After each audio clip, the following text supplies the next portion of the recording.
I met Sara Magenheimer when she was a student, and it's really just 5 years ago, in the MFA program at Bard, and I was on the faculty.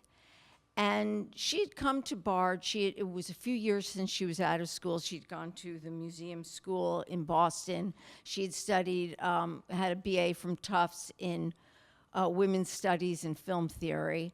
And she got to Bard with a body of work that she really felt good about and was absolutely fearless in dismantling it. And I think she took advantage of that time to question not only what she was doing and how she went about doing it, but how she saw the world and how she thought about language. And it's that kind of fearlessness that I think is really important, not just in students, but in artists. That kind of way of interrogating the world is what we look to art for. Since then, she did a residency just recently at Recess, which I'm hoping you'll tell us about. And then she had a big show at Interstate in Bushwick, which was one of my favorite shows of that season. It was so unlike things I expected from you. And it was really a terrific show, and it's still in my iPhone somewhere. But, and she's done lots of other residencies. She's shown at Triple Candy, at Pioneer Works, at Soloway, and Cleopatra's in Brooklyn. She's shown at Andrew Edlin and The Kitchen. She's shown in Czechoslovakia, in Italy, and California. And she was cited as an artist to watch by Art in America, Art Forum, and Modern Painters. So I guess we get to watch you now.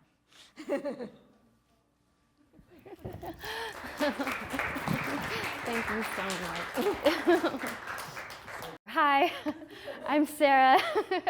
I'm really, really happy to be here, and I really want to thank Suzanne for inviting me and for such a sweet introduction, and to Tom for facilitating all of this. I'm excited to talk with you all and meet some of you afterwards. I thought, I just want this to be interesting for you guys, so feel free to interrupt me, or we'll have questions at the end, but I just want this to be relevant and interesting to you. So I'm going to talk about my work, but I also have a couple things I brought. I made this list of good things about being an artist that I want to throw in here somewhere, because it's hard to be an artist. And recently I was like unconsciously making a lot of, I just realized this isn't playing. We'll just leave this up for a second. So sometimes being an artist is really hard. So I made this list of good things about it that I can revisit, and we can add to it together to remind me why I do this, what I like about it. There's a couple other things I want to share with you that sort of will run parallel to my work. So I'll just start with a little autobiography, I guess. This is my brother, Eric. This is the day he became a citizen. He was adopted. He was born in Korea. I have another adopted brother who's also Korean.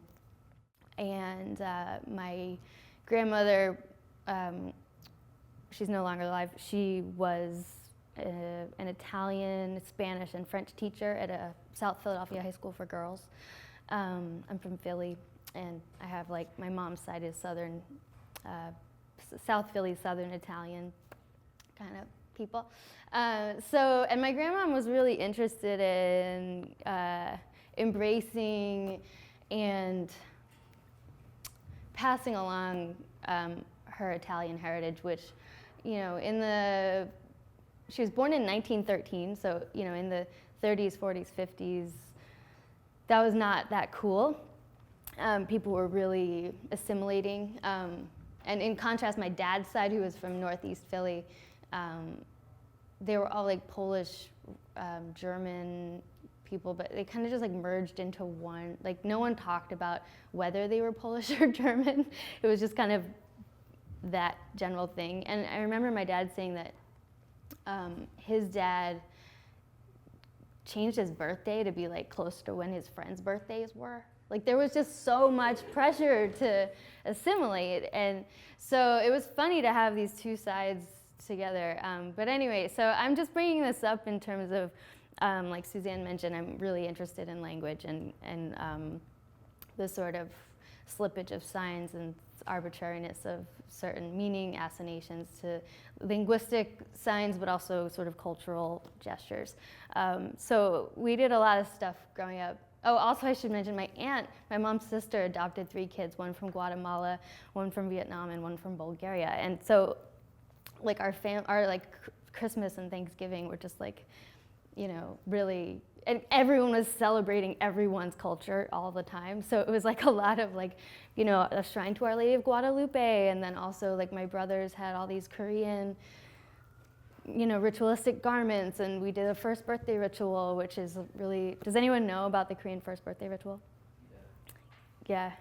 There's a hanbok, which is the outfit, and there's all these symbolic objects on the table, and you place them before the baby, and they go to pick one, and it says what they're gonna become. So it's really exciting. Yeah, like there's a knife, there's like some really heavy stuff. There's a book, there's a pile of rice cakes, which like my mom made from a recipe book, and then they were like really terrible. She was always making stuff that was like closely approximating what she thought a Korean mom should do, but she had no idea, because it was like there were like no Korean people where we lived actually, so she was figuring it out.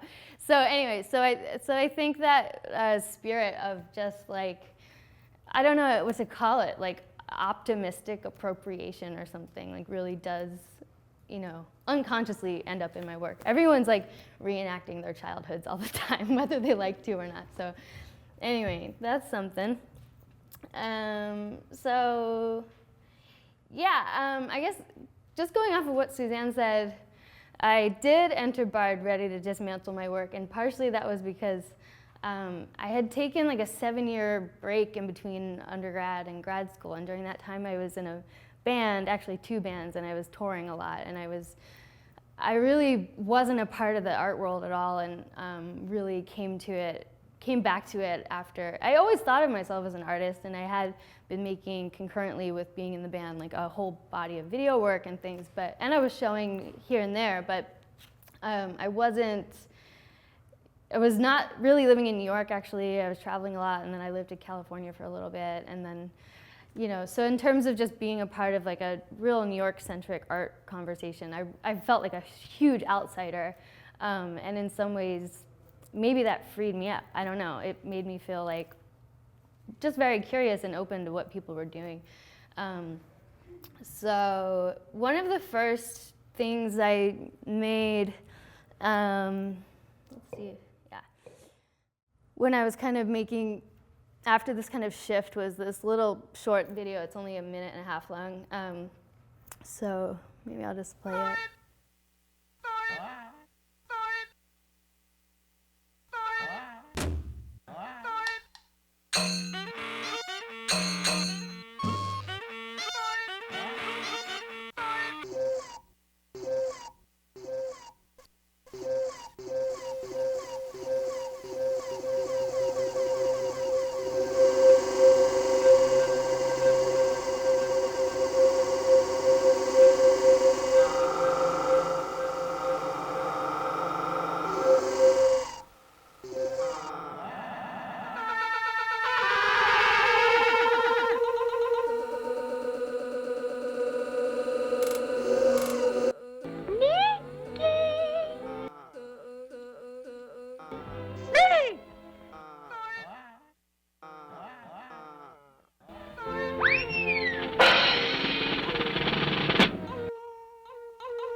Yeah, so that piece was one of the first things that helped me kind of re-engage or I don't know, kind of open up a new mode of working, where it's kind of treating sound and language as almost objects and kind of engaging with video in this way that changed frame rates and just kind of broke everything down and built it back up. And yeah, when I think of that piece, which is like, it's over 5 years old, but I was really interested in that shape of Mickey's head just being like 3 O's or 3 zeros or something, 3 circles, which I think a lot of artists are. I mean, there's so many people who engage with Mickey Mouse. But yeah, I was also thinking about how it's very easy to still recognize Mickey and read him as a signifier, whether he's 3 O's or, you know, a Zuni bolo tie charm, or, you know, however he manifests. He's like abstracted in a lot of ways, but he still reads as Mickey. And yeah, so this piece I made a little bit later. I was also kind of simultaneously working with, okay, that's gonna lie. I'll just talk over it. This is part of a series of videos called Becky and Sadie, and I invited 2 friends named Becky and Sadie to play these characters, but then I also had other friends play the roles of Becky and Sadie too. So I was thinking about interchangeability,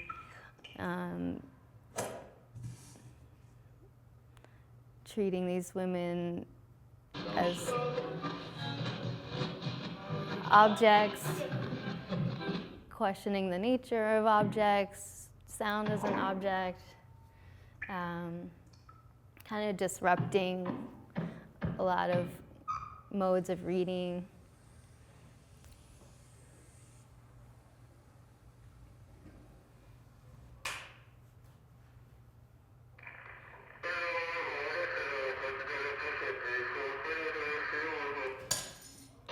I was thinking about clay and ceramics a lot too.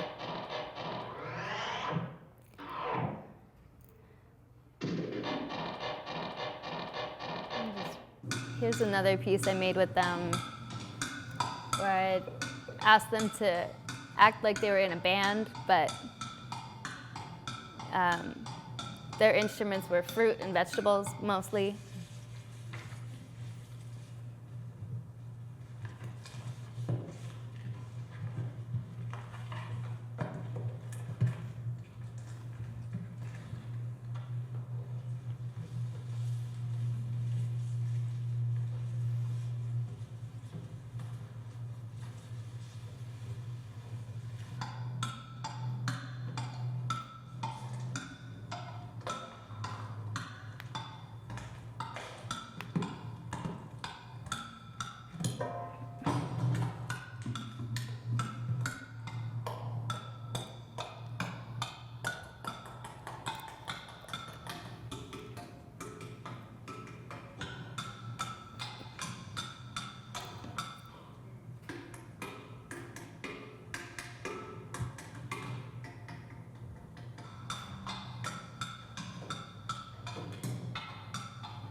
And it was also like concurrent with this work and the last one, like trying to figure out some sculptural things. I was making sculptures and I was like, you know, kind of doing this in my studio, like rearranging things, having these elements and then rearranging them and trying to figure out like, is this done? Is this a composition? So I kind of wanted to have them like acting that out. Like, is this a sculpture?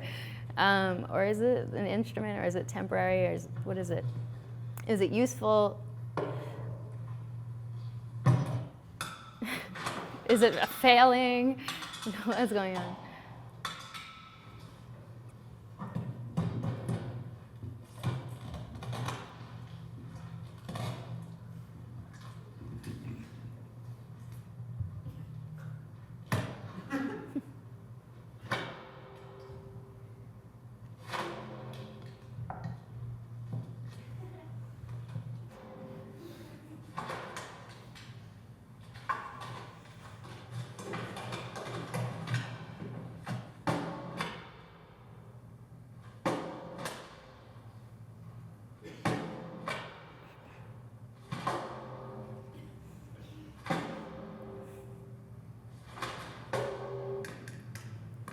I was also really interested in structure and rules and like, what are the rules to this thing? Like I like when I'm as a viewer like on the outside of that, like, and I can tell there is some kind of logic, but I don't totally understand it. And I really love that gap in between the sort of internal logic and the sort of speculative logic.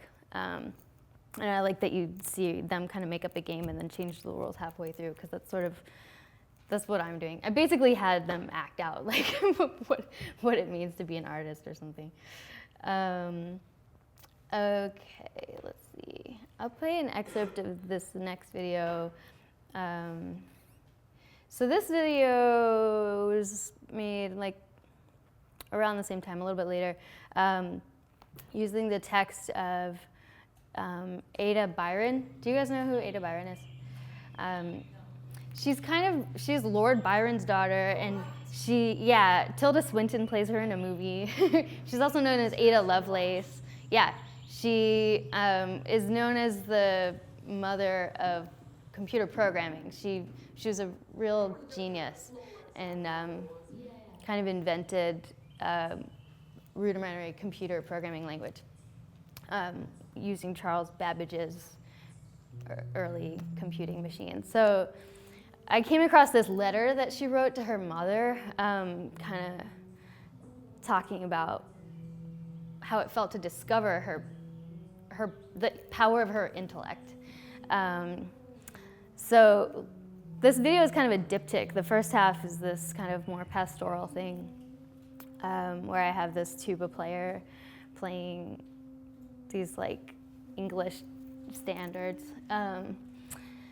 And then this kind of, you'll see, but it devolves into, I ask her to just play the lowest sound that she can play on the tuba. So I kind of wanted her to just like break down physically, like to the lowest sound that she could do.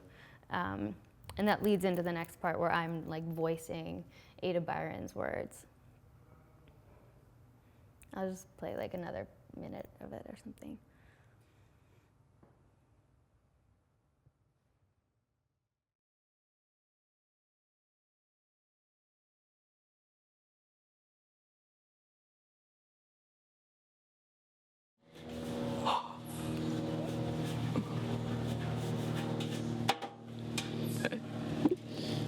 Just play whatever. Mm-hmm.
Confide in you. I believe myself to possess a most singular combination of qualities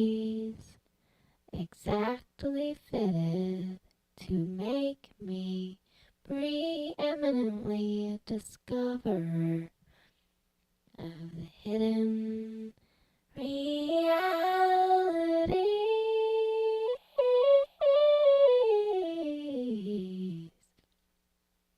of nature. The belief has been forced upon me, and most slow have I been to admit it even. First, owing to some peculiarity in my nervous system, I have perceptions of some things which no one else has. All right, we'll stop that one there. So, yeah, that piece also is so much about the voice, and maybe now is a good time. Let's see. I made some notes on voice that I wanted to share with you guys, because I was, oh yeah, we can, sorry, hold on. Maybe we can watch this other, a little bit of this other, oh gosh, this other video. But yeah, so that first video, the one we just saw, One Vast Focus, was definitely a turning point just in terms of really figuring out how to engage with my literal voice and also an imaginative voice, and using someone else's words, which is something that since then I've done in a lot of different ways. Sorry, I'm having a hard time. I want to play this other video for you guys. Hold on.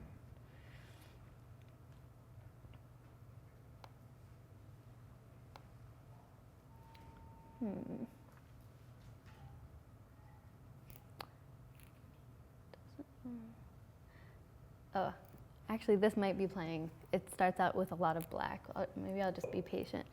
I'll just talk until it interrupts me. But so, yeah, so I have since that video been actually writing a lot of scripts, and this one that hopefully is playing is an example of the first time that I really crafted a script, and I had two computer voices read it instead of use my own voice, and since then I've used actors to read or perform things, or I've hired friends or family.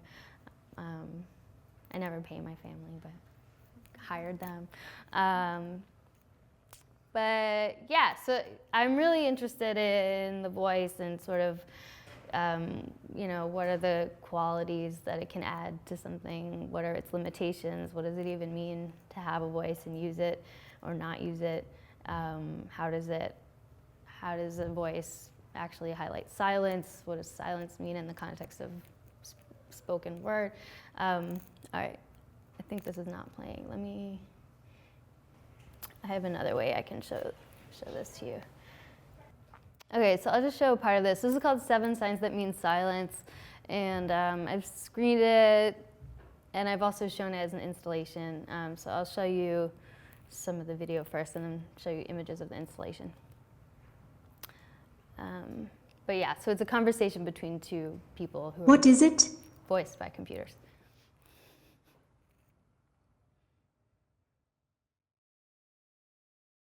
It looks like it's missing most of its body. It's definitely a piece of something.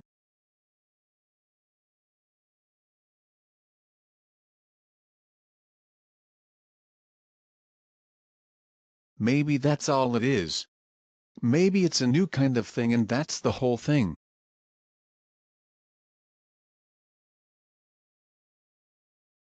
And maybe it's alive. It's just very, very slow.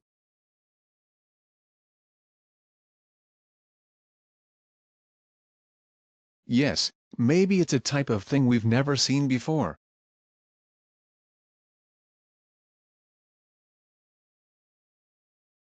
Do you think objects each have their own unique rhythm? Yes, yes, yes, yes, yes, yes, yes. Yes, yes. Yes.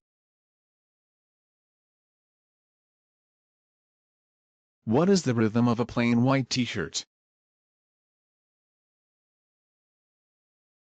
What is the rhythm of a t-shirt that says Super Mom and has a grid of 4 pictures of Snoopy performing various jobs?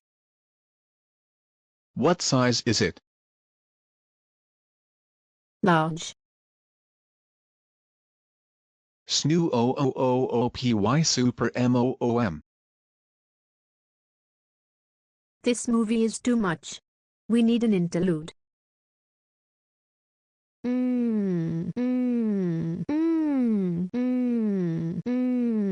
Everybody's talking at me.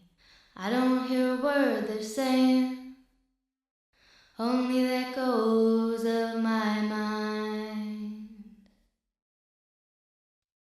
People stopping staring, I can't see their faces, only the shadows of their eyes. I'm going where the sun keeps shining through the pouring rain, going where the weather suits my clothes, banking off of the northeast winds, sailing on a summer breeze, skipping over the ocean like a stone.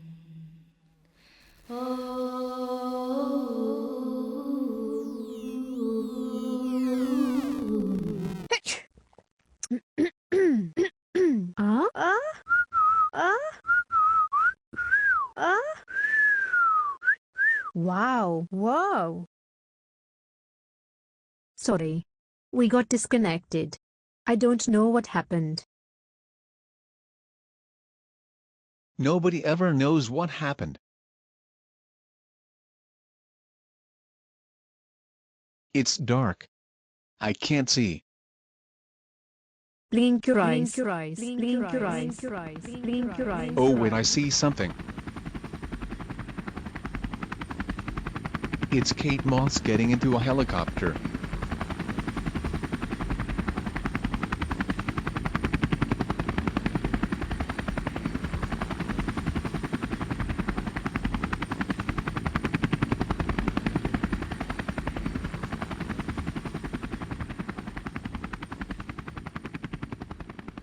Where are my eyes? Here.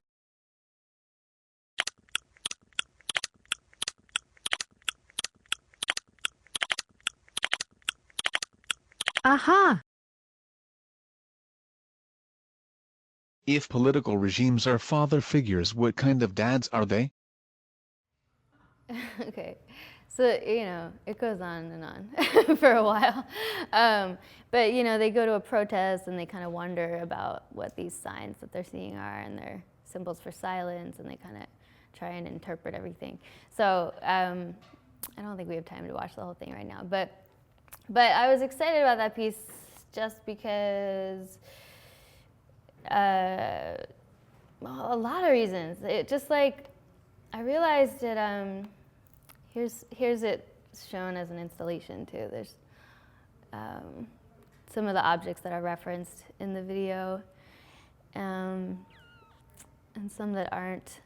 And I printed the script as a booklet, and I gave it away to people too, so they could see it. And here's the T-shirt that was being talked about. This is part of a sculpture called Zen Snoopy Table, which was 8 feet by 8 feet. It's pretty big, and sort of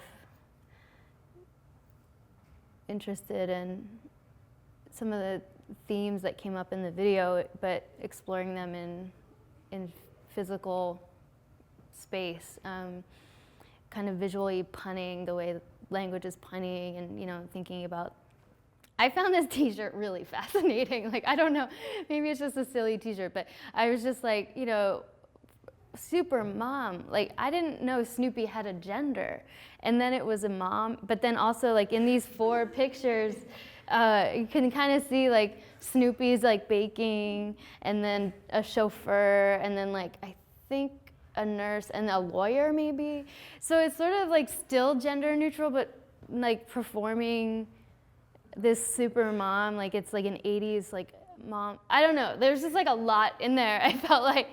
So I was trying to unpack it and like using packing peanuts literally. I get, just like really get into those puns. But yeah, so I was thinking about some of these things, and you saw that fake hair in the other video. A lot of this stuff is props in another context.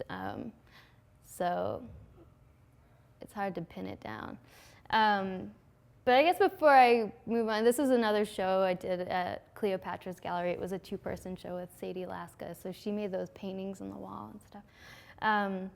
Yeah, I guess I just wanted to add about the video, 7 Signs That Mean Silence. I did feel like it was an exciting way to try some other things with voice. So I did that little singing interlude, and but then, it's just funny, like, I guess maybe this is a good moment to like think about the voice. So maybe I'll read you these notes on voice that I just wrote. Because it's like, it's all my voice, right? Like everything. But when you write a script, you have these characters that are supposedly speaking with their voices. So I was thinking about how a singular voice, visual or oral, can unify seemingly disparate thoughts, creating a space for new connections or tension between disparate seeming ideas.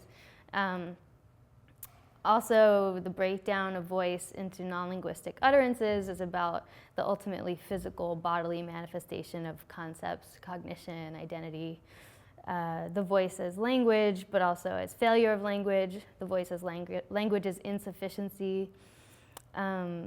Voiceover is always either extreme interior voice, the sound of thought, or the other extreme, super exteriority, the omnipotent voice of God. Voiceover as all-knowing, all-seeing, either omnibenevolent or pure evil entity. Right now I'm interested in pure evil. I'm working on a new video that was written from the perspective of an evil jellyfish that lives really far under the sea, and it's like, but he's giving this voiceover, so he's like everywhere. Voiceover is also like the viewer, because the viewer, you can't see yourself. I can't see myself right now while I'm talking. The voiceover is always happening inside the viewer's head. So it's an interesting psychological space. A character gives a voiceover, and it's as if the artist, writer, director, whoever, is speaking directly to the viewer through the character, more directly than normal speech that's like in character. The voiceover as a puzzle. How does the content of this speech make meaning with this image? So you can kind of juxtapose images and language in this way using voiceover. Voiceover as producer of productive dissonance. So how does the temperature, texture, color of the voice add meaning to, contradict, subvert, or reinforce what's being said? Maybe how it's being said doesn't jive with what's being said, or I think some of the computer voice stuff produces that, which is why it's kind of funny. I was also thinking about the voice of the internet, specifically like Tumblr, like ask functions, or like anonymous forums. Like there's this anonymity thing on the internet to which we can ascribe a great deal of knowledge and authority. So I was thinking, like, as a culture, we agree that certain things like gold, for instance, has value, so they do, right? Their value is not inherent, like gold, like God wasn't like, cool, gold's gonna be $5 a pound, or whatever, $1 million a pound, however much gold is. But their value comes by consensus, like we all agree gold is worth this much, so it is. So it occurs to me that being asked unsolicited questions, you know, on the internet or something, allows one to practice a certain voice, the voice of authority, which exactly because you didn't invite the questions is a bit like gold. We act like the anonymous voice has value, imbuing it with value. Strangers act like you have knowledge or a valuable perspective, so then you do. But this performance made visible by the Q&A structure, which I really love, and I'll show you later. I have a video with a Q&A in it. This only affirms the value, that the value is within our ability to seek value, to see value in others or in materials. The assignation of value is somewhat arbitrary and sorry, I think there's a typo.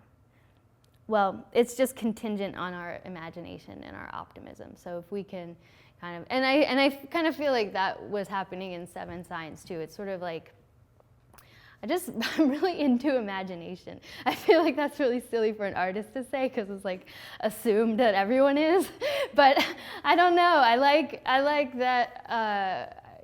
I like specifically like taking advantage of the fact that you can be creative or or just think something up and then it kind of exists. Like I don't know if, you know, I don't think everyone likes that in that way. And then I was also thinking about The Wizard of Oz. Let me exit this. In terms of voice, and I was thinking that, you know, he was great and powerful because he was just a voice. He was this disembodied voice to which we could attribute greatness and power. His trick was to get his audience to find what they were seeking inside themselves. He said, "I'm a very good man, I'm just a terrible wizard," when they found out that he was just a guy. But I like that he's just like, he's this voice that kind of just leads us back to ourselves. You know, and then just sort of like the voice as a way to color language as sort of like an affective, emotional gesture. You know, the tone of it or the pace of a voice, or, you know, if you're whispering or if you're screaming, you know, it can really color language, obviously. And the last thing on my list is the voice as a slippery snake, sliding between meaning, and sort of demonstrating slippage of meaning, like, which we see all the time in like rap or like old school scatting or like stream of conscious poetry and things like that. Okay, so move on back to this show. So yeah, so back there in the back in the nook was the video One Vast Focus you saw with the tuba player, and so that was happening back there. And then I made these big collages I called Sunroom 1 and 2. They're sort of the largest scale collage I'd worked on that far, and I really wanted them to be these planes. And this is a sort of series of sculptures that I was making where I was trying to kind of, rather than have that kind of chaotic, discursive 8-foot monster, I kind of wanted them to be a little more compact and kind of within themselves contain that kind of discursivity where it's like an abstracted blob kind of thing, but it's also referring, it's like holding up a sign literally and kind of referring to something else that's sort of reflecting back on itself. And I call them the extras. I was sort of thinking about how, you know, extras in movies are kind of propping up the movie, holding the picture in a way. And let's see. So this was in the window. So Cleopatra's is on the ground floor. It's a storefront gallery in Greenpoint. Have any of you guys been there by any chance? Yeah. So, you know, like on the street, there's actually, I think it's still there. At this time there was a travel agency across the street. So I wanted to, and they had a monitor in their window like this that was always showing places people could go. So I kind of wanted to have a video in the window too, that would be playing all the time and kind of just advertising something else, some, you know, non-commercial thing, but it was in that kind of commercial language. So I can just have it on while I talk about it. There's actually no sound. So yeah, even though this doesn't have sound, I was also thinking about voice, because I had kind of written this script that's happening on the bottom as a way, as a collage, as a found language collage. I wrote some of it, I invented some of it, but a lot of it I collected. And writing is a really big part of my practice, and I write like all the time, but I also kind of borrow and steal language all the time and kind of mold it into something.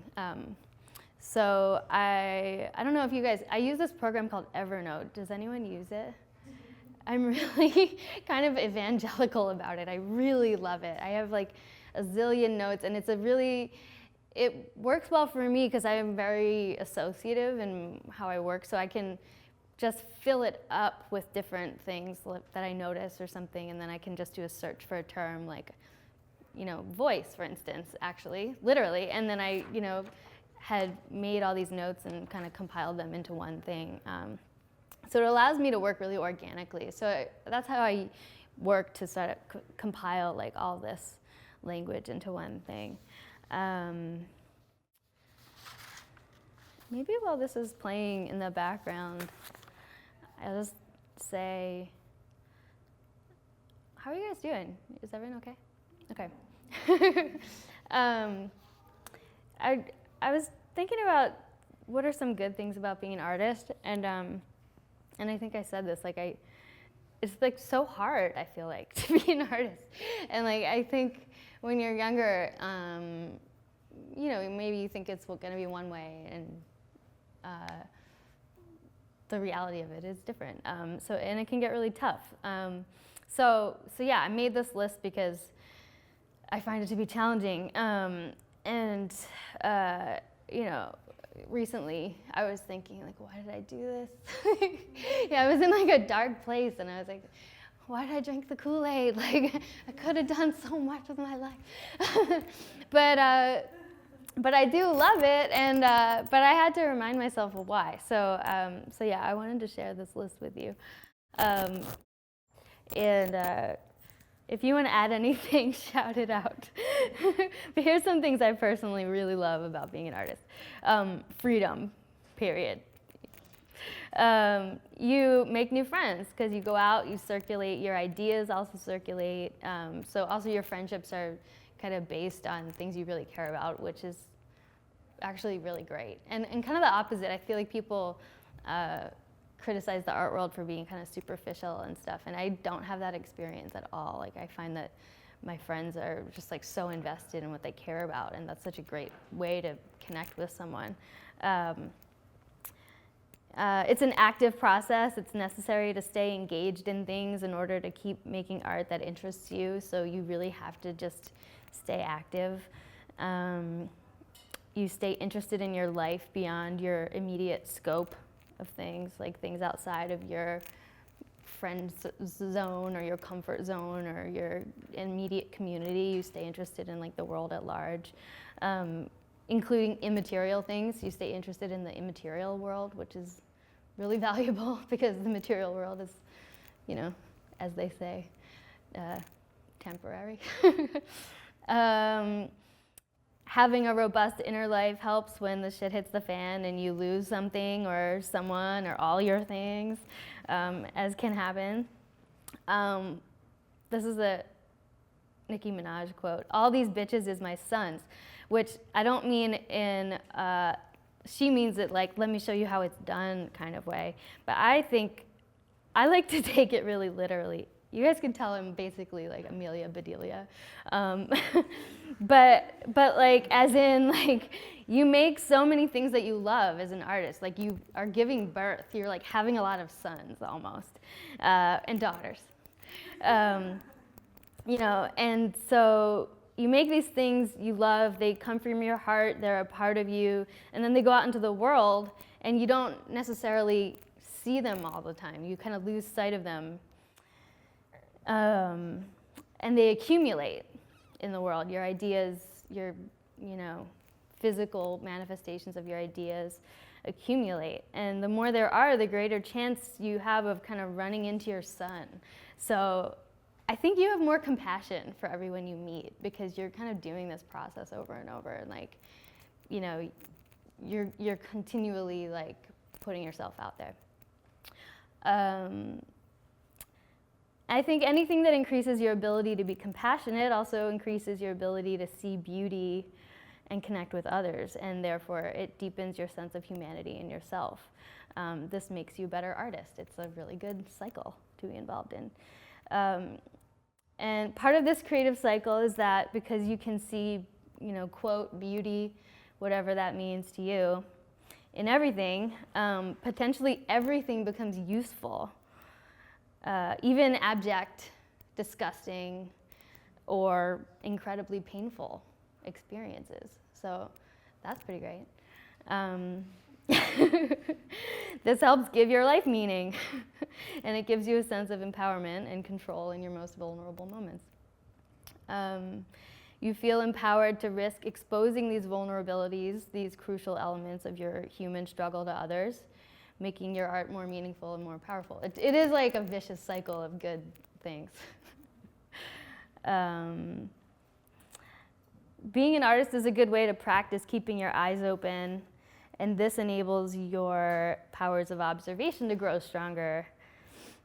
And it lets you see yourself and your other people, your others, in greater detail, more honestly, with more truth.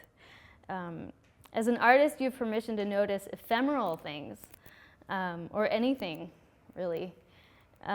But specific things related to your practice that other people might consider unimportant. So you get to give yourself permission. You know, other people are like hustling to work, and you're allowed to just stop and like stare at this weird upside down chair, or, you know, whatever, something on the street, which other people maybe don't let themselves do.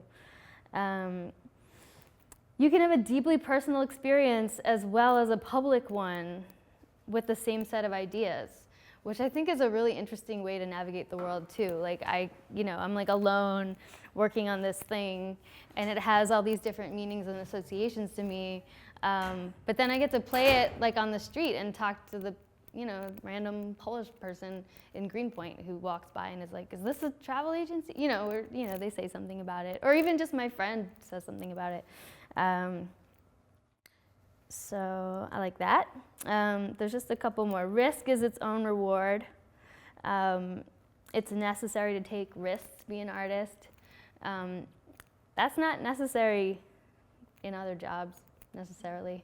And I don't know. I think it makes your life better to have to take risks constantly, right? Like, no one wakes up and like decides. Like someone the other day was like, "Oh, I have to move. It's the worst." But I guess the silver lining is like it's making me clean up all my junk, and that's really great. And that's like the only time you do that, right? Like, you don't wake up and you're like, "Oh, I'm gonna wreak havoc on my life today." That sounds great. So, you know, it's kind of good to build these things in, right? You have to take risks. Like, your work will look safe if you're playing it safe, if you're not pushing yourself. And then, you know, also just thinking about being an artist as a job, it's part of the job description to question the very nature of the job, and make and break your own rules. And then just lastly, it's an umbrella for anything you can think of doing, like literally anything, which I guess dovetails back to the first one, which is freedom. But yeah, you can basically kind of do anything, and it can be part of your art practice. And I think that's kind of awesome. Anyway, yeah, so I made this other video that was shown on this monitor in this show. That is not mine, just this video. And this piece, which is a bunny vase and a bunny cloud, and this is the title. I was kind of thinking about, again, this sort of slippage between signifiers and finding things in the natural world versus creating them and these things like that. So yeah, this is a video. A little quieter. This I showed on that monitor, and then also in the next slide in a different way.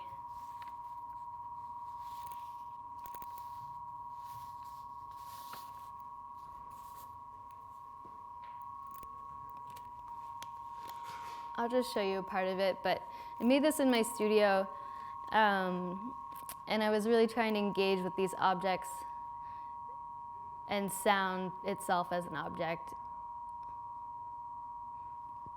And there's very little voice in this, actually, and very little language at all.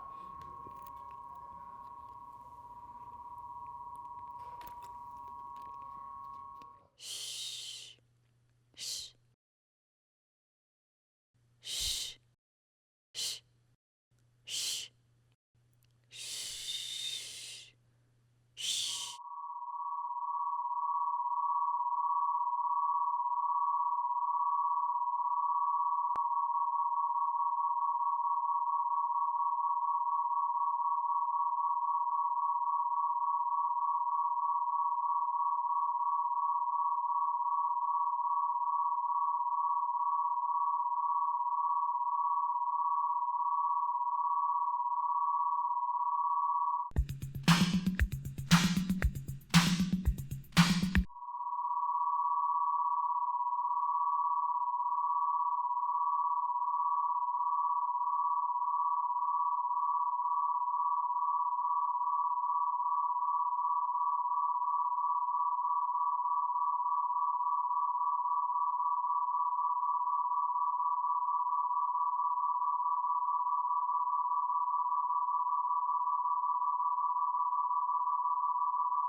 So maybe I'll just talk over it a little bit.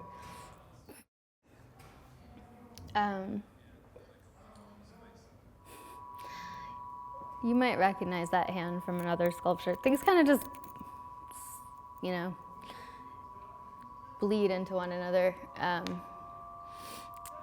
I was also thinking a lot about video itself, and like, it's funny, until this, I was like, this is really not that effect heavy, but this is me like using special effects. Like, I don't use a lot of like editing tricks, or, you know, I keep it pretty simple. I like shoot, and I don't do a lot of manipulation of the like digital file. But in this, I really wanted to kind of blur like the lines between video being manipulated and then how you can manipulate these materials with your hands.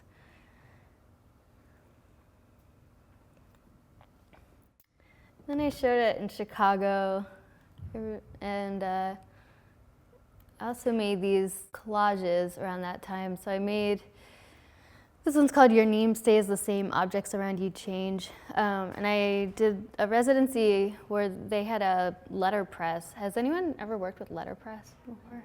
Yeah, it's so fun. I love it. And I'd never done any printmaking or anything, so I was really like just excited. And coming off of making that video too, it was really great because I could, you know, you set the type. So it's really like it's a really physical process, and you're almost creating like a landscape of text, or, you know, these, what do you call those things?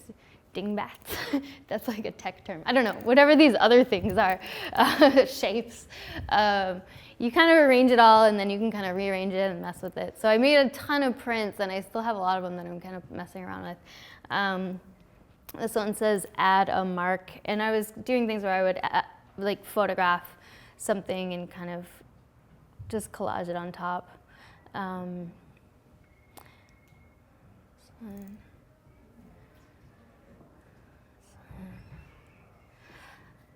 then, yeah, and this is the show at Interstate that Suzanne mentioned, which was about a year ago. The space has 2 floors, and I was really interested in this upstairs space as a kind of discursive space, kind of like bouncing between materiality of, you know, clay and these balls, and I'd kind of set up all these balls, these little guys hanging from the ceiling as a way to, let's see if I can, yeah, you can kind of see they're all in like sort of similar, they kind of made a line horizontally through the space, and they were set so that they were kind of basically in someone's sight line, so you kind of choose to stand right where one would kind of be at your eye level and either look at a thing with that in your way or not. And those balls are actually a tool that you can, I don't know if anyone's like parents have a suburban garage, but you can kind of hang these balls and it tells your car when to stop driving so you don't go into your house. Yeah, so I kind of wanted to play with that functionality of that. I just thought it was a kind of a funny way to direct people's bodies in the space and kind of a gesture towards like, stand here, or just disregard it. And it's like this mini painting hanging in the room. Here's another sculpture. I called this "A Tree I Gaze Up Into Flattens When I Walk Up a Mountain and Look Down on It," which is a line from a Susan Howe poem. I really love Susan Howe. I'm such a big fan. And I'm a big fan of poets and poetry in general, and I feel like that's secretly like who I am in my soul or something. This is called Choir Practice After Adoration of the Mystic Lamb, and it was inspired by a Jan van Eyck mural that I saw in Ghent, which depicts a choir singing, and they're singing in such an exaggerated way, and it's really funny. Is anyone interested in art history? Do you know Van Eyck? Do you know how he painted? Yeah, so his faces are really kind of cartoony, and they all actually kind of look like the same face, but in this painting they're making different, like they're kind of straining to hit notes, and he was really trying to kind of be demonstrative about what note they were singing, so you could almost hear the choir if you kind of imagined, okay, that's clearly the soprano because she's making this like really painful face. And so that seemed really funny to me, like how genuinely and how hard he was trying to convey a sound. And so I was kind of thinking about that here. You know, I have this Tibetan singing bowl and this ball and this brass, and also thinking about brass, drawing a line with brass and having this bowl, and kind of like a kind of futile demonstration of how a sonic aspect of this situation could happen. This is another letterpress thing that is a typo, but it says the improbable short circuit between language and liquidity. And here's one of these collages. And these basketballs I actually used to paint on these painted collages. So I kind of rolled them all over and then hung them up. And then, yeah, in the basement was where I showed this video called 7 Signs That Mean Silence, which is the last video I'll show you guys. And we can, if there's time, I could play it in its entirety. It's a little over 10 minutes. How does that sound? Okay. But maybe before we do that, I'll read you this new manifesto I wrote. Because every couple years I write a manifesto for myself, which I never share at all. So I just thought it might be fun to share it with you guys.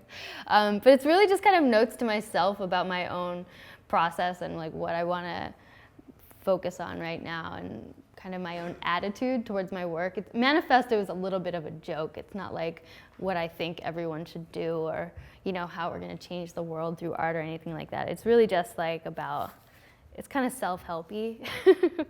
And I change them all the time. But right now, this is sort of what I'm thinking. So here it goes. I'll read this and then we'll watch the last video.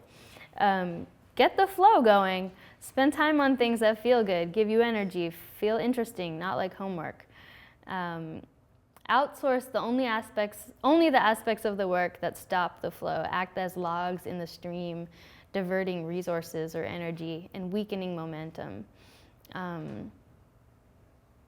Outsourcing should not be the default. Otherwise, you're more like a business than an artist. Like viruses, capitalist modes of production carry and reproduce their own values. Industrial modes should be used to intentionally add meaning to the work. I really feel hung up on this idea right now that like so many artists right now are outsourcing or hiring people to do things. And I don't think it's 100% like bad, or I'm not judging it, but I do think that it means something to do that. And right now I pretty much make everything totally myself, and I do want help. It's not that I don't want help in certain ways, but I want to just be really intentional about that, because I don't want the default to be that like, I think your work won't, my work won't look as much like mine if my hand is less in it. So I think it's important to figure out what kind of help you can get that'll still really help and make it look like you. So stay the course in the search for new forms. All art is a search for its appropriate form. So don't get distracted by, quote, logs disguised as opportunities that get in your way, actually, or block the flow. Leave the analysis to those who love analyzing. Let yourself create without understanding cognitively all the meanings your work engenders. Allow a real moment of reflection, though, and analysis and cognition post-creation. Give as little information as necessary. Each gesture, image, sound contains many associations. Leave room for them to breathe, and for the viewer to breathe within the parameters you establish with every move you make. Welcome the viewer into the work, which is your playground, and invite him or her to enjoy their stay. Not everyone will want to do this, which is fine, because the playground is really kind of for your inner life. If you enjoy staying in the playground, though, others will too. If you hate the playground, stop playing there.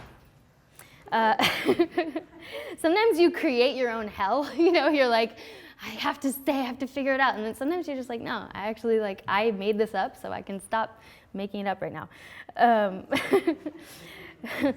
Question all established conventions.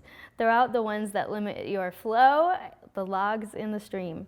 Keep only the conventions that permit faster flow, aka maybe titles are useful, or credits, or pedestals, or whatever. It's okay to use an armature that helps your ideas be more articulate. Solitary confinement has been proven to cause permanent brain damage and emotional trauma. Do not subject yourself to toil in compulsory isolation unless it aids the flow. Working in the studio, quote, can happen anywhere that helps the flow, which I have to remind myself of, because I tend to be really, like, I was raised going to church every Sunday. I can be like really like self-flagellating and be like, just go back to the studio and like work harder. And sometimes that's really damaging. Like sometimes you just need to let yourself be out and trust that work is happening in the background.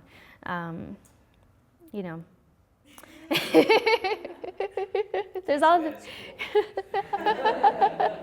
I mean, you guys should be in the studio all the time. What else? Poetry and revolution go together. Using tools of daily life, language, technology are my preferred methods of détournement. Know what you're asking. Identify fear and blockages and seek inroads through. Do not fear being too late for something. Try your best not to judge your impulses or sources from which you seek answers. Okay, so I'm gonna play slow zoom, long pause now. It's 13 minutes. This is another script I wrote. I wrote a lot of the text. I also used some quotes from other places, or I paraphrased some things I was reading at the time. For instance, this book on linguistics. I don't know, there's like when the bird comes up, there's like a sentence that I paraphrased from that. It was called, it's about the Kaluli tribe. It's called Sound and Sentiment. It's about conveying emotion through language, and how this tribe, the Kaluli, they, in their language, which was, I might be butchering this a little bit, but it's tonal, and their speech patterns mimic the way the birds sound in the jungle around them, and the way the jungle, the birds convey emotion is also evident in the sound of the Kaluli language. Anyway, I was interested in emotion and voice. So I hired a woman to she was a voice actor, and I hired her to read the script or act the script out. So again, this is like an example of kind of having one voice embody a multiplicity of voices. Yeah, that's all I need to say. It's 13 minutes long.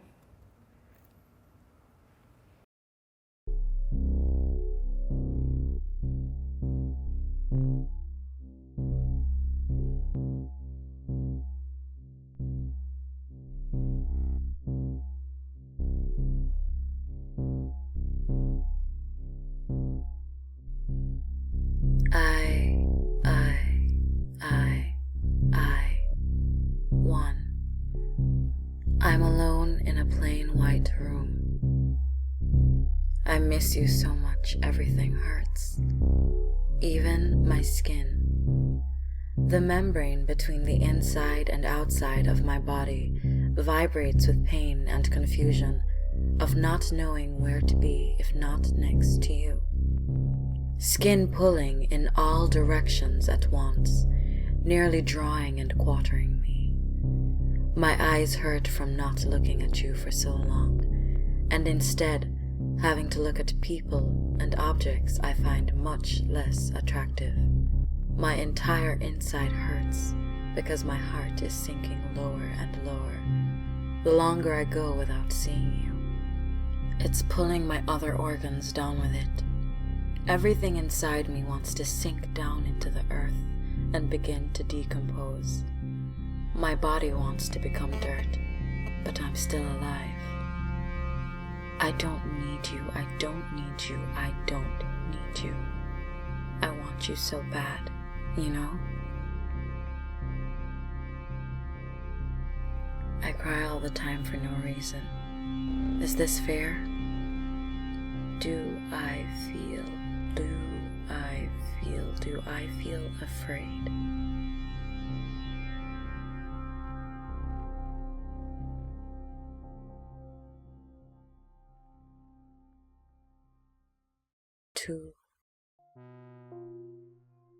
Fear the bag someone left behind on the subway. Fear the idea that you might not be worried enough about things and maybe have forgotten to worry about something that might harm you. Fear unintelligibility, fear ambiguity in general. Make sense all the time. Stay coherent. Don't fall apart. Keep it together. Lately, I've been thinking that we should actually be much more afraid. That we aren't afraid enough. That we should terrorize our own hearts with the idea that our petty, buzzing anxieties about misplaced backpacks and people we don't know have been distracting us from that real fear, that absolute horror that is the wilderness of our own ununified schizophrenic hearts. I've been thinking that it is our human task to embrace that heavy boulder and roll it up the hill, only to watch it roll back down, narrowly avoiding being crushed by the weight of it, and do it again, over and over, until we can see the terrible wild and say something, and then keep doing it, until our pretend world of coherent images dissolves around us, and all that is left is the beating pulse of blood in our ears, and the throbbing of our measly human genitals.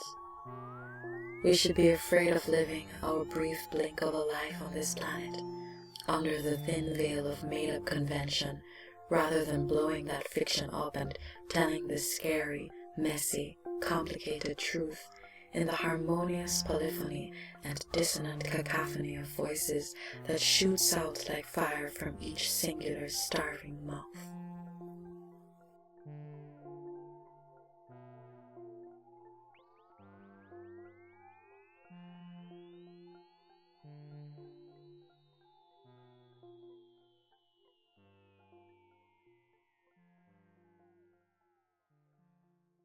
Q. What are you up to in your spare time right now? A. Getting laid. Q.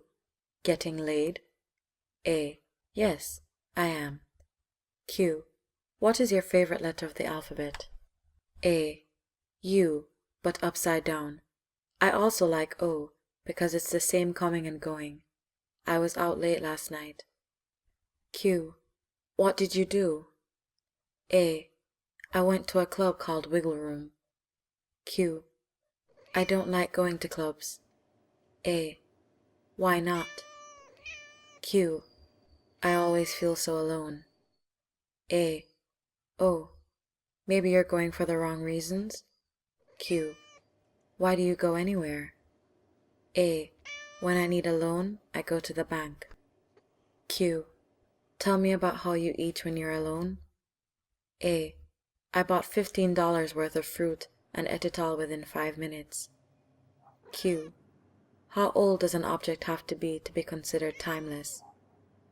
A. It depends on what it looks like.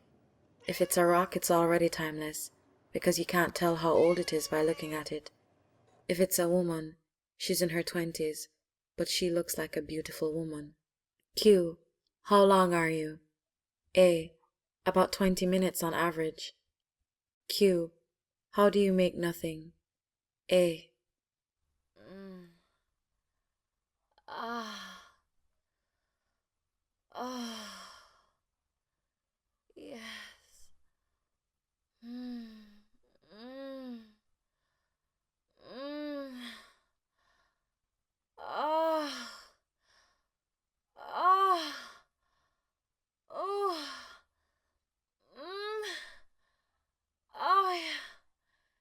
Yes.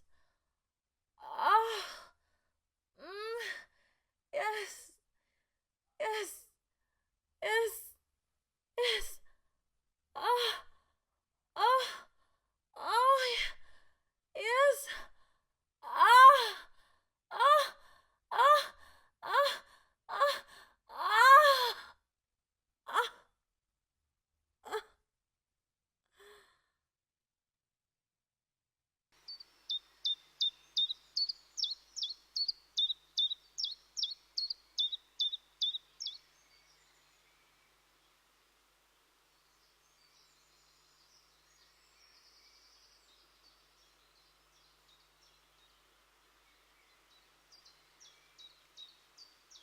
We two do not look alike, but we are classified as the same because of the way we sound. The sound of our speech is all that we are. Cake, cake, cake, cake. I like this piece of cake. I'm not sure if I will like the other pieces. How can I assume they all taste the same? I must taste every piece before recommending that my friend have some. Cake, cake, cake, three, cake, three, three.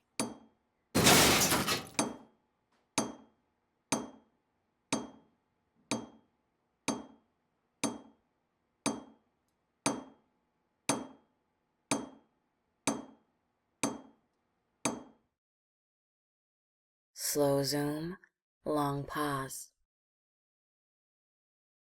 We're taught to think of sex as an object of desire, and so the satisfaction of that desire as something you have to get. But in reality, sex is nothing like an iPad. Sex isn't an iPad in exactly the same way that being alive isn't a substance. There is no essence of life that fills your body, but which is missing from that of a corpse.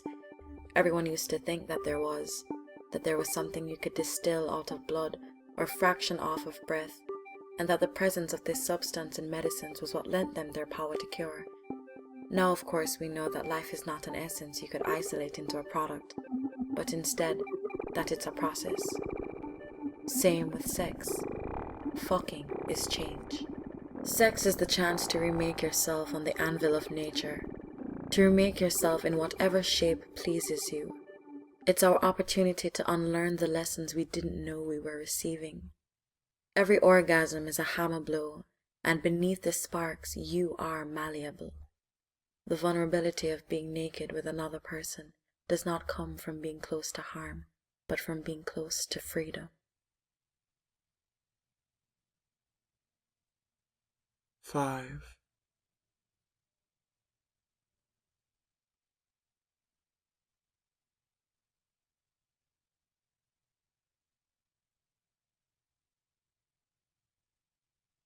You feel so far away.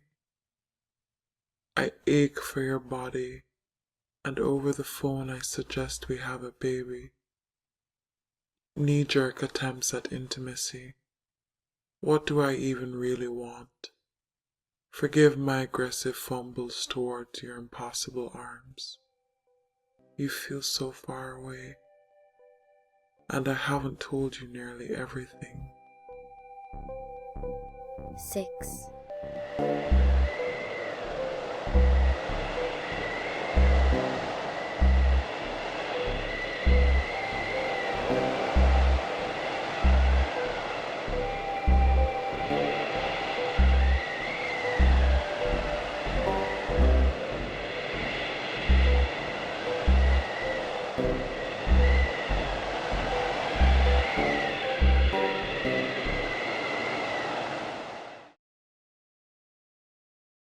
Seven.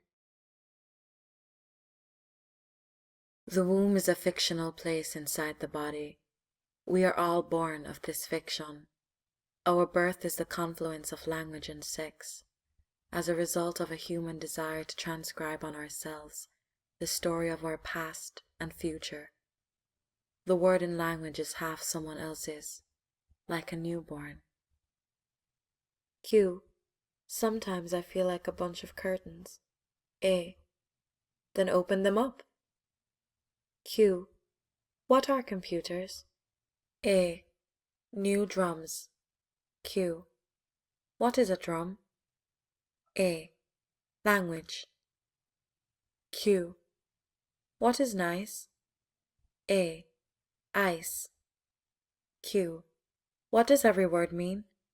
A. Specific space and time plus distance. Q. What is Q? A. An old drawing of a feeling. Q. What is exclamation? A. A feeling. Q. How do we know it's real? A. It feels real. Q. What if fake feels real? A. Then it's real. Q. What color is the sound of your name? A. Peach. Q. What comes next? A. A. Q. Can you think of a thing that itself is a symbol too? A. A. Q. Do you know anyone whose name is just one letter? A. I. Q. If your first name was only one letter, which letter would it be? A. I. Q. Have you ever seen an airplane write a word in the sky? A. They let me fly once. I wrote my name huge. Q. What was your name then? A. Cloud. I spelled it wrong. It looked like cloud.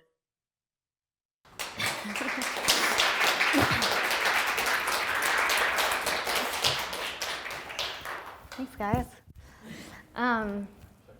Sure, yeah. Do you want to do questions? Yeah. Do you have any questions? Slow zoom, long pause.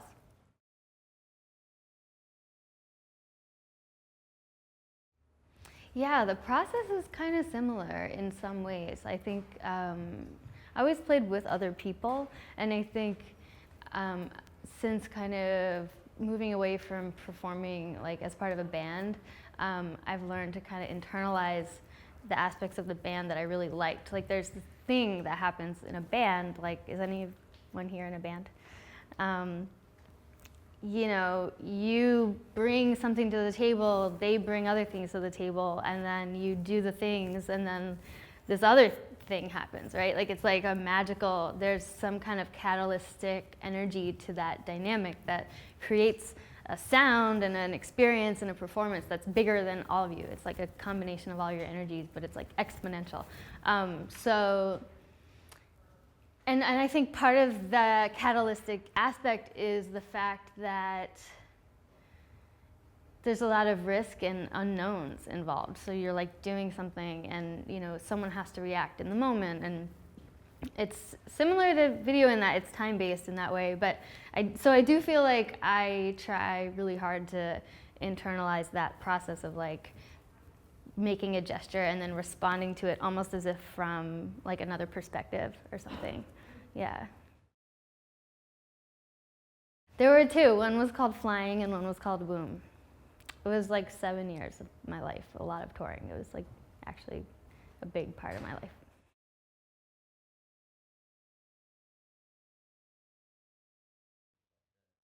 Yeah, totally, directly. I mean, so like Suzanne mentioned in the beginning, like I was in like a double degree program for undergrad. So my initial experience of undergraduate study was as like a theory kind of person. Like I was majored in women's studies, but there was no women's studies department. It was all like film and literary theory, basically. So I came to art school with like a pretty intense like theory background, because I was also like a huge, like, I was really into it at the time. So I was like taking like grad level courses, and I was just like, I couldn't get enough. But then I got enough. I was like, done. And then I couldn't get up until I got enough, and I was like, please stop. And then I went to art school, and I was really excited to, you know, just turn that off and just learn. I was like doing watercolor painting at first. I was like, I just want to learn about color. And it was funny because at art school, everyone felt like they needed this theory to like buttress their work, or like there was a lot of insecurity in my peers that they were like, shouldn't we talk more about this Walter Benjamin, you know? And I was like, why pretend? Like, it just seemed like I had already done that in like a really rigorous way. So I was like, why are you guys pretending? Like, it's okay.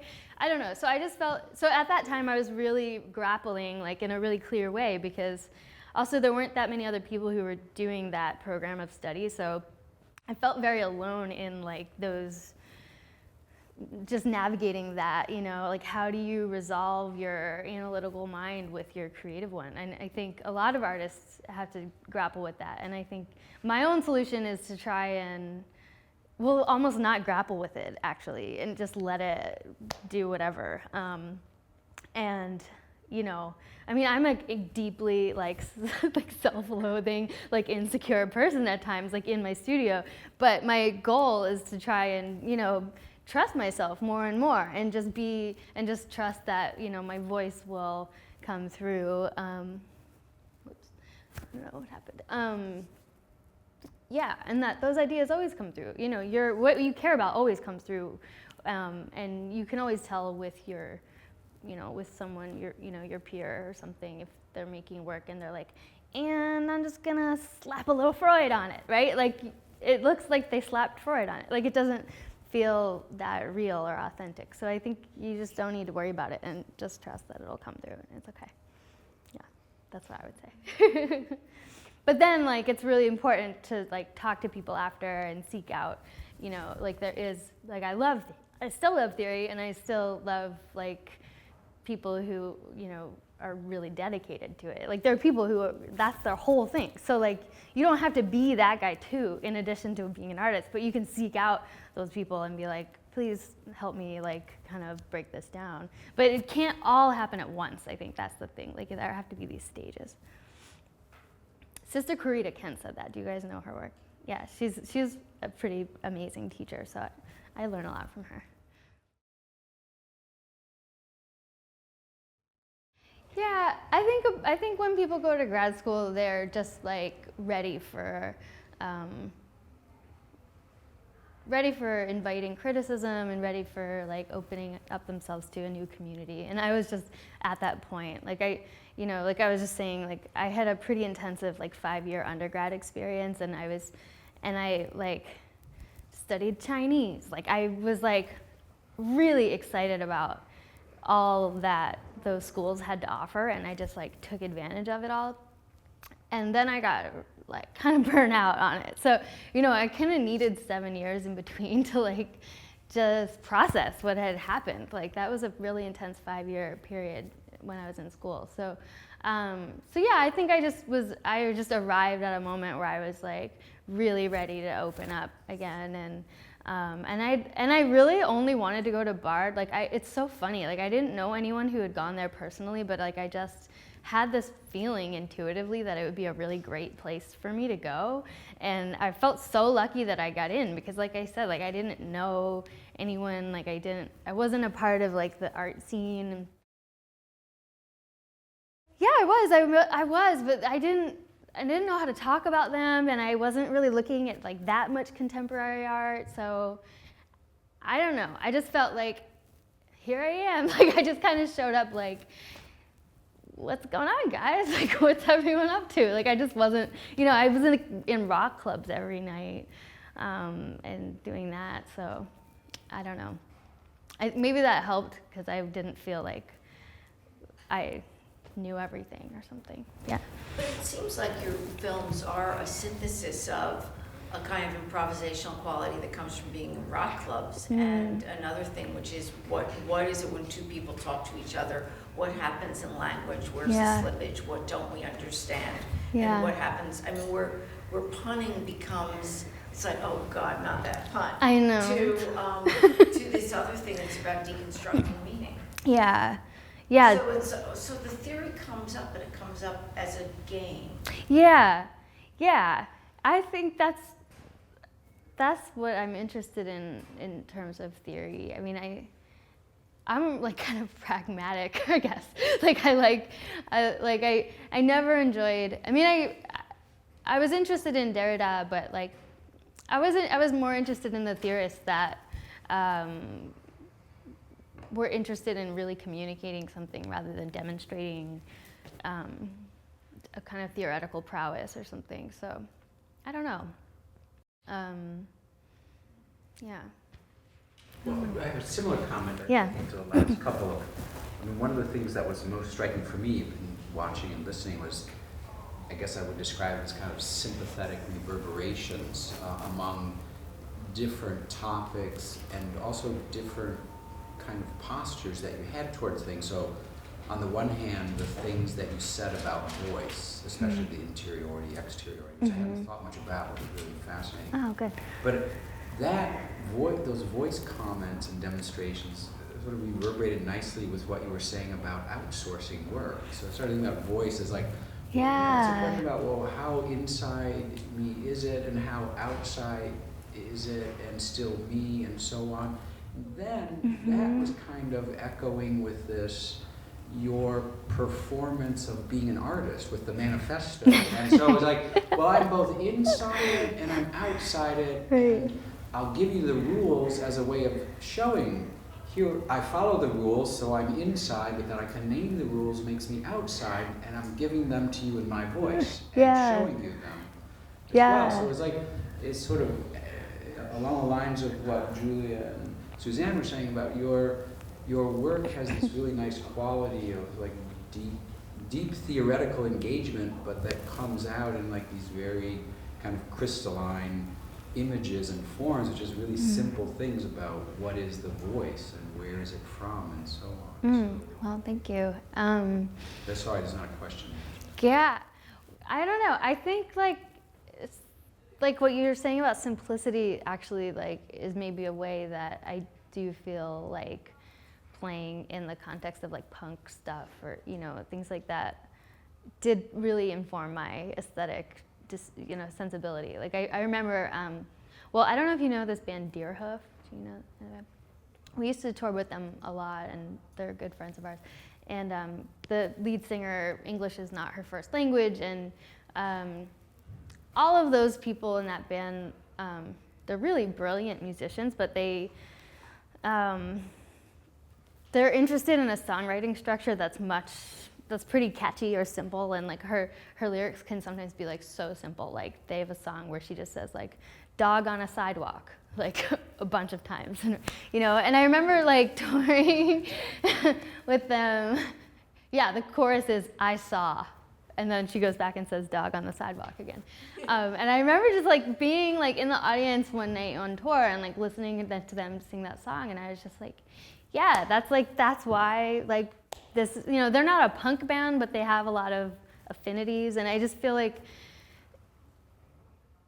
that's the kind of minimalism I really like the kind that like is just distilled down.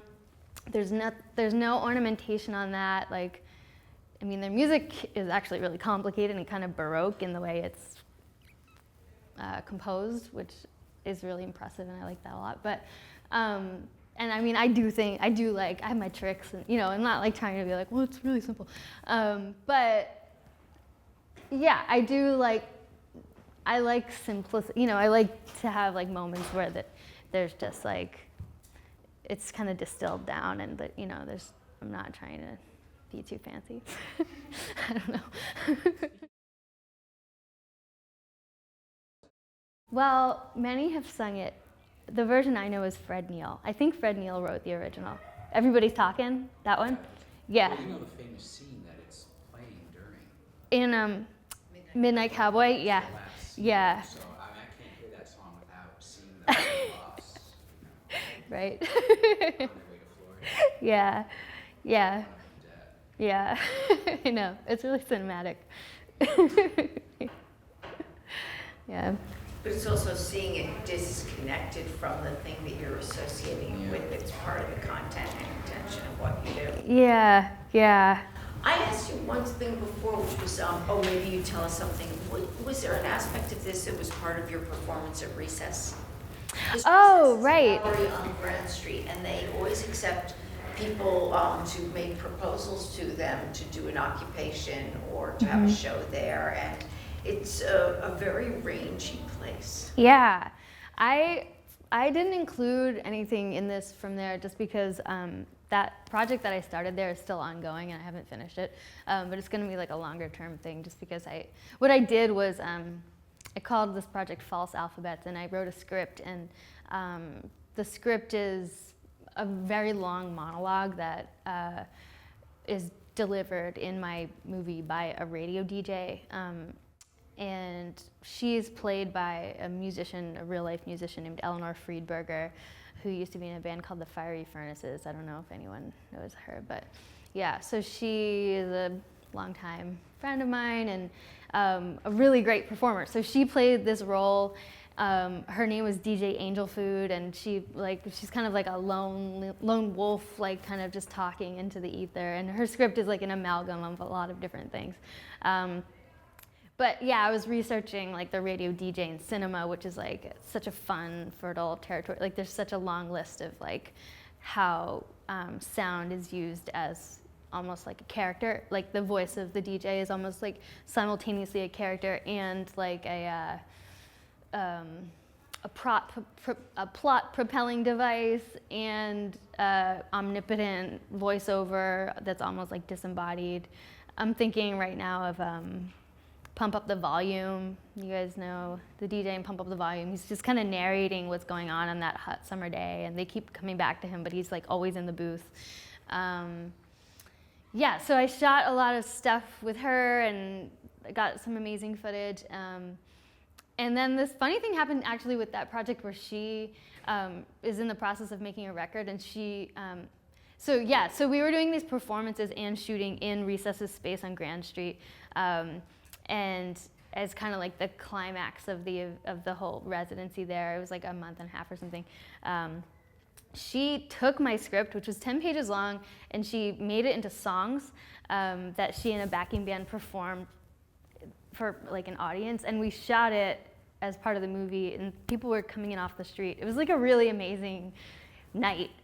So one of the songs that she performed was named False Alphabet City, and it's like my lyrics and her words, and she ended up releasing it as a digital single, and it did really well. Like it got, it was on a like top 5 list in Rolling Stone with like Missy Elliott's new single and stuff.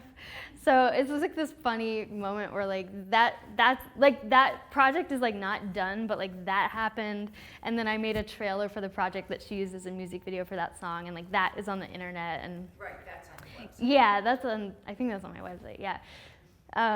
So like it's out there, but I need to kind of edit it all together into some kind of form. But that was really fun to kind of have her reinterpret this script in that way, and now it's like a digital MP3 that you can buy. Yeah.